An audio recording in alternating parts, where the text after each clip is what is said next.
proud to present Israeli Salad each week. Israeli Salad brings Israel to you, and you to Israel. So be part of our project. Support Israeli Salad and help us spread the word about life in Israel. To support Israeli Salad, please contact us at yoni@israelnn.com or call 972-3918-5554. And we thank you in advance for your support.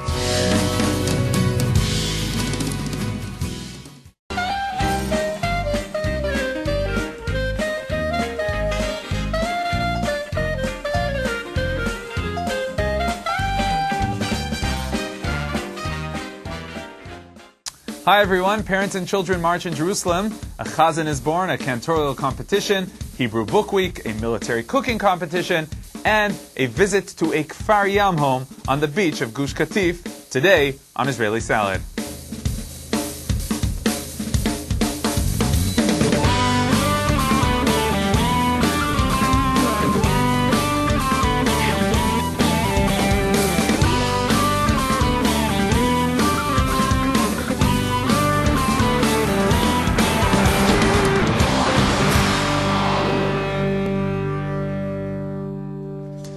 Shalom and welcome to Israeli Salad. Last week we saw how the streets of Jerusalem were jam-packed with celebrants in honor of Jerusalem Day. A few days after Jerusalem Day, the streets were blocked again, as they were filled with young and old who came to celebrate and honor the learning of Torah. Around 30,000 parents and children gathered in Jerusalem on Wednesday, June 9th. The parents and children came to participate in the annual main event held by the MiBereshit organization. The main goal of MiBereshit, which means from the beginning, is to reinforce Jewish identity. MiBereshit achieves this goal through the use of the connection between parents and children. The organization publishes weekly study pamphlets, which are used in learning sessions, in which parents and children focus on the main ideas and stories from the weekly Torah portion. The event in Jerusalem was the culmination of MiBereshit's weekly activities. From throughout the country, participants arrived in Jerusalem. They were greeted by many performers as they began a march through the city streets of downtown Jerusalem. Commemorating the ancient ritual of bringing bikurim, first fruits, to Jerusalem, the children arrived at City Hall with parcels of food, which were later given to needy families.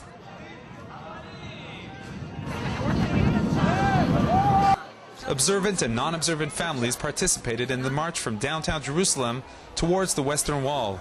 The MiBereshit movement has succeeded in bringing Torah learning to Jews of all levels of religious observance. The city of Ramat Gan alone sent 17 non-religious schools to take part in this event.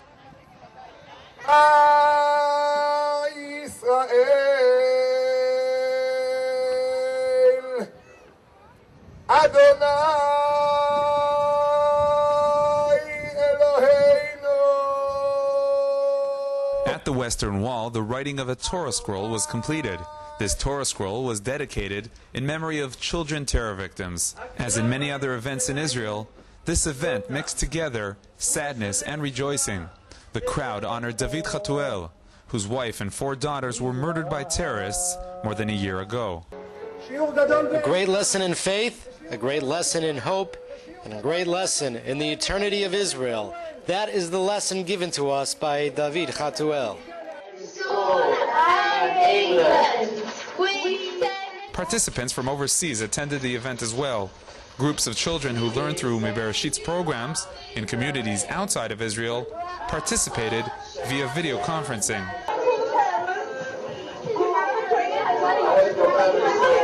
Chag Sameach L'chulchem.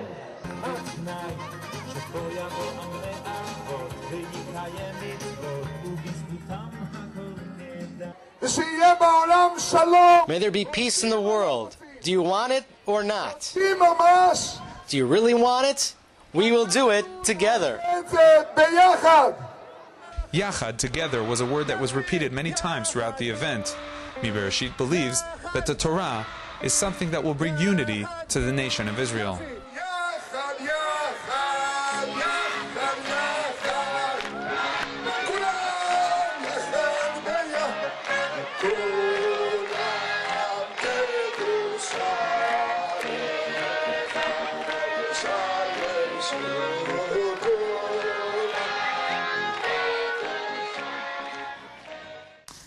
Cantorial music is internationally renowned. Cantors sing Jewish songs in synagogues and in performances throughout the world. Most cantors work really hard to earn the title Chazan, cantor in Hebrew. However, a talent competition held in Kfar Saba gave amateur cantors the opportunity to become what organizers of the competition called the next Chazan of Israel. The goal is to promote the field of cantorial music. The fact that so many contestants arrived shows that there's a great potential and that it has a future.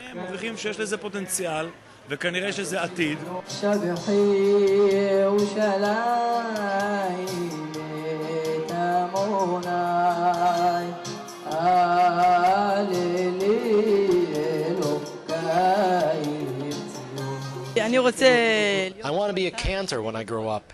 That's my calling, that's my dream. To sing overseas, it's my dream that I should be famous. All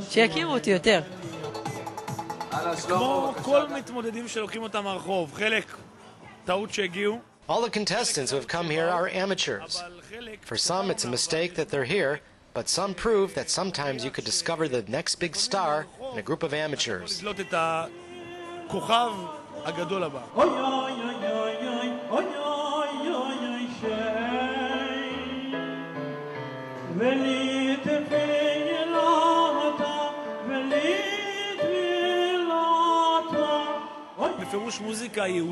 Jewish music and culture doesn't only belong to the religious. It belongs to all Israelis, to all Jews.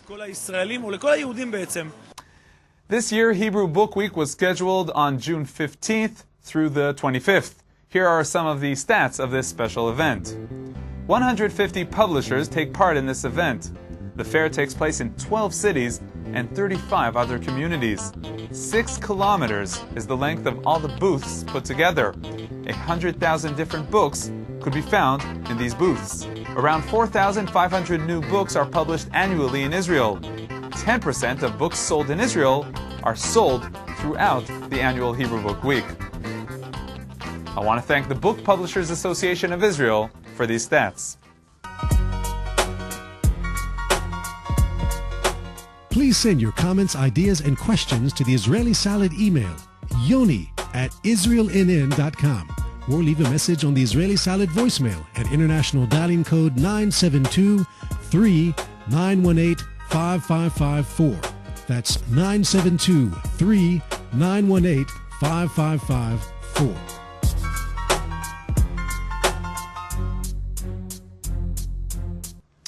In June 2005, the IDF kitchen began going through significant changes.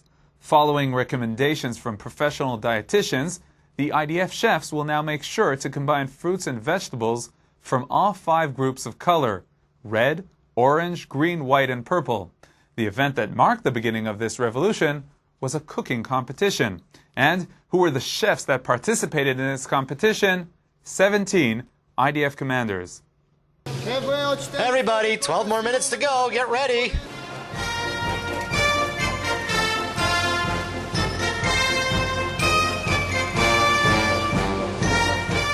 On May 25th, 17 commanders from different branches of the IDF took part in a special cooking competition. These commanders are not official IDF chefs, rather cooking amateurs. I always like to bring stuff to the base that I bake, like cakes. I love to cook. It's fun. It's fun to see people enjoy something that I created.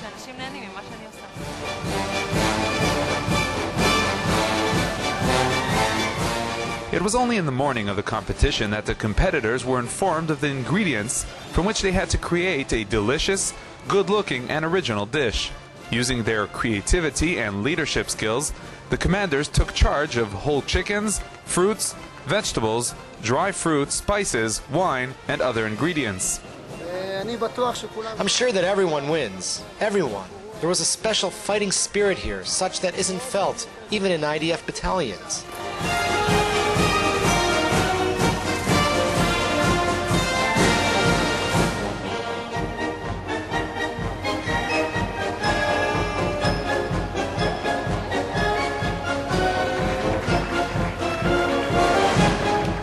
At the end of the competition, the winners were announced. The first 3 places received a number of prizes and a sum of money, that will be directed to the kitchens of the champions units.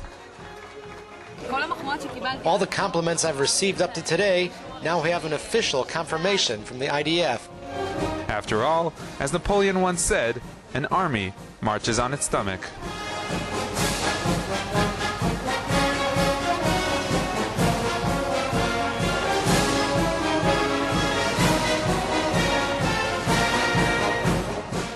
So don't let anyone fool you. Army food, at least in the IDF, is absolutely edible.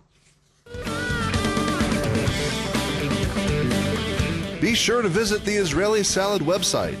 On the Israeli Salad site, scroll through all the editions, see what topics were presented on each program, and simply click on the icon to watch your favorite program. Also, watch all our fantastic music videos featured right here on Israeli Salad. So be sure to click on www.israelnationaltv.com/salad.htm. That's www.israelnationaltv.com/salad.htm.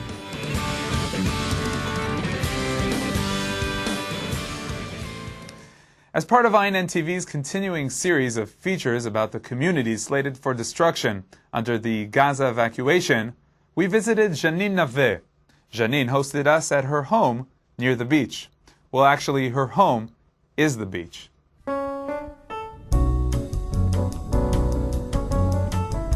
When was the last time you entered a private home and found yourself on the beach? Like you can see, here we have the beach, and here's our window. Janine Naveh decided to build her home in Kfar Yam, one of the smallest communities in Gush Katif. In 1983, two families established the community, which is defined as a lone settlement. The community settled in an area which was once an Egyptian resort. Kfar Yam is a paradise. Just look around and see. The sea, the breeze, the land of Israel. Arutz Israel. There are all kinds of people here. We like to sit on the beach and chat. Kfar Yam is strategically located. The community is situated on the beach, and it overlooks the Mu'asi Arab-controlled area. When asked if there are difficulties living in a place like Kfar Yam, Janine could think of only one difficulty. We have not yet had a chance to enjoy downtime in our new home. People are always coming to visit, buses come here, people are always staying for visits.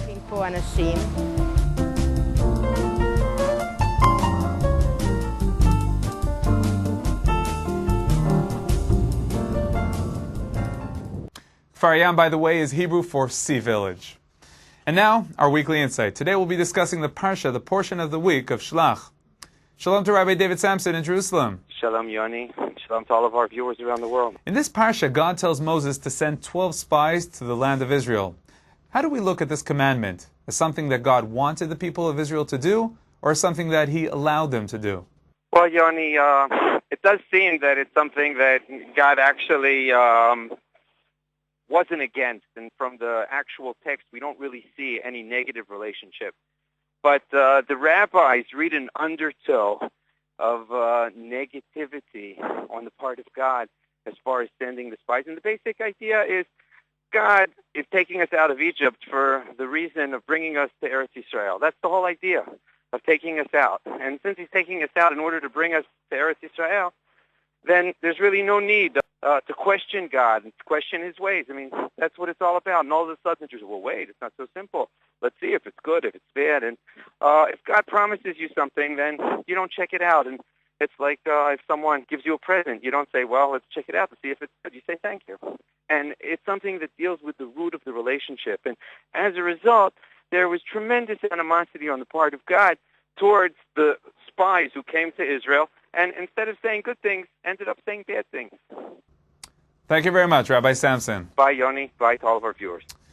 The Weekly Insight is brought to you in cooperation with Machon Meir, the largest Zionist institute in Israel, bringing people closer to Judaism.